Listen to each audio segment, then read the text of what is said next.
So, Boys on Film, covering the BFI Flare Film Festival for 2025. Oh, we've got a good one today. Documentary called I'm Your Venus from director Kimberly Reid.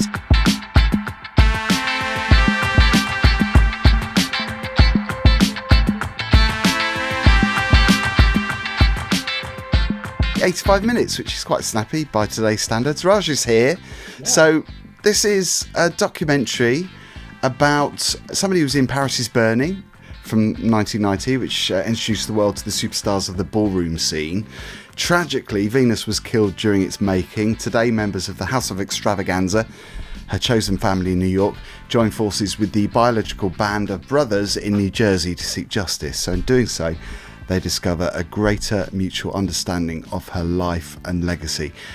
Wow, just actually reading out that synopsis has given me so much to talk about, and I'm sure you're the same as well.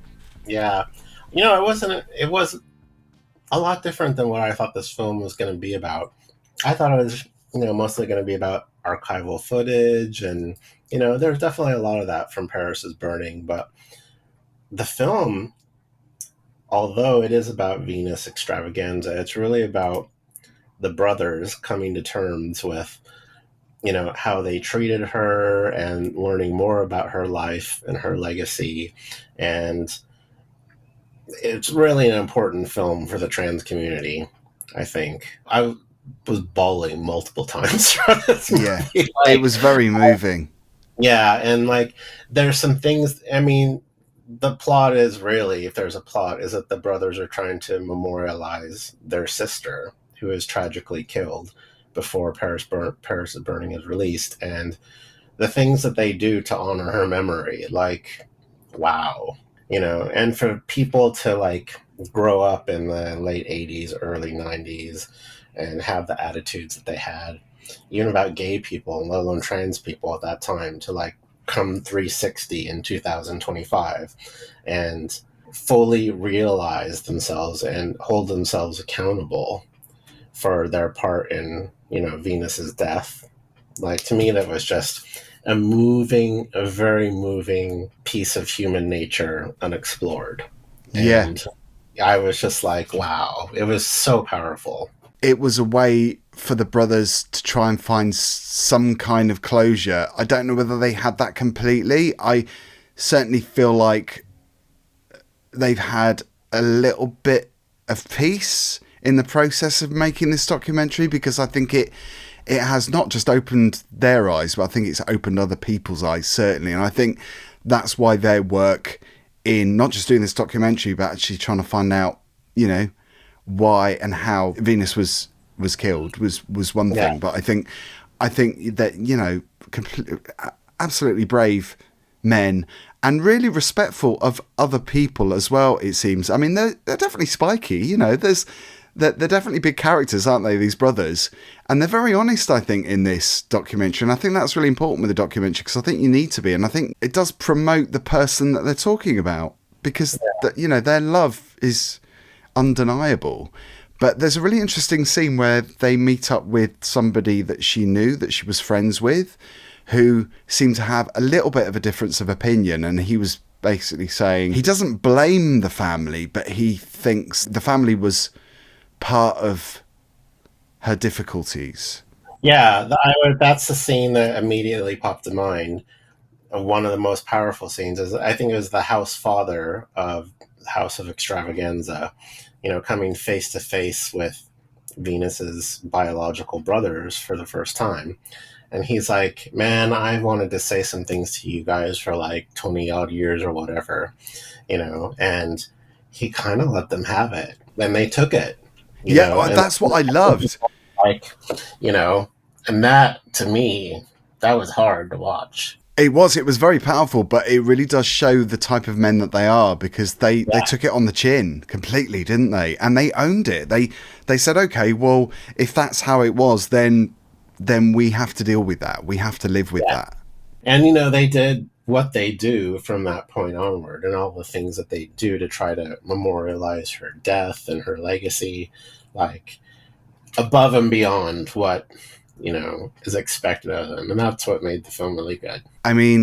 God, I've got so much admiration for them for just being themselves and also showing emotion as well, because the type of men that they are, these guys are tough guys, they've been through a lot, and to show that emotion, I think, in a film is not something that a lot of people would want to do. What they wouldn't want to be so open, and they did. Yeah, these are scrappy, Puerto Rican people living in New Jersey, Puerto Rican Italians, they're definitely, there's a stereotype, and they definitely, probably fit into that stereotype at the time. And, for them to just be fully actualized and accountable for their part in everything it's really interesting to watch. It's very, it really hit home. Because I think a lot of people that were similar to them, they wouldn't have done half of the things that these brothers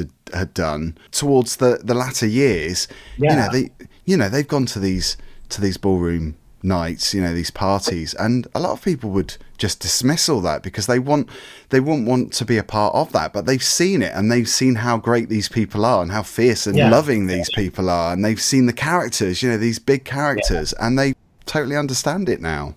Yeah, and to the point where the three brothers are, part of the House of Extravaganza family, and this film is a lot about who is your chosen family, and I think that anyone who casual viewer these days of like RuPaul's Drag Race, RuPaul always says, know your history, and like Paris is Burning and a character like Venus Extravaganza is gay history.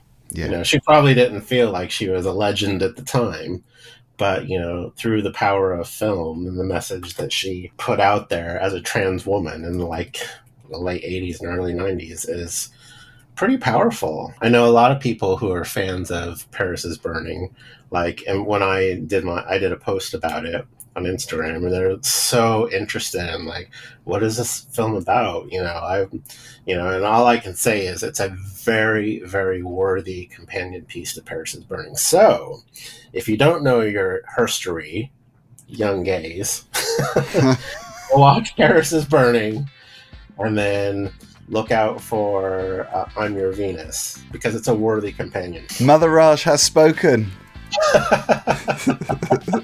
So, star rating for I'm Your Venus. I think I might know what you're going to give it, Raj.